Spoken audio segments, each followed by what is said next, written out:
To meet the children's needs in literacy, we have a graduated response chart. That identifies the level of support the children are needed through Wave 1 to Wave 3 provision.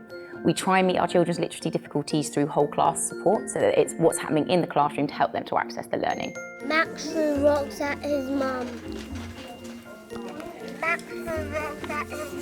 We just try to do our best to differentiate as much as we can, and even though the target might be the same, you can have different approach to it, and that's what is going to help each child. And even the ones that might be above average or that might find it very easy, you can always challenge them as well. We're going to go to our tables and we're going to write our story.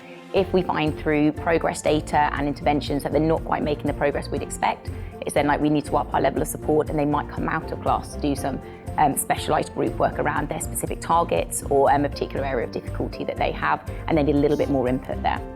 If we're still worried about them and they're still experiencing difficulties despite a lot of input from in-class and out-of-class provision, we will then get specialist involvement.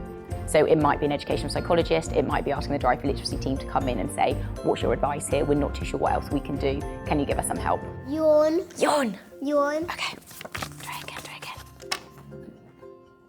So, in Year 1, we did a big drive on Wave 1 support. So the idea is that first of all, we're going to look at pictures, we're going to talk together, we're going to share ideas, we're going to share vocabulary to help us to be able to say what we want to write. That's to avoid sending to the children to the table and just saying, and write, which is quite terrifying for a young child. But it is bearing in mind they need ideas before they can write. And in Year 1, reception, Year 2, you need to talk. We do it all the way through the school. The children need to talk before they're going to be able to write anything down.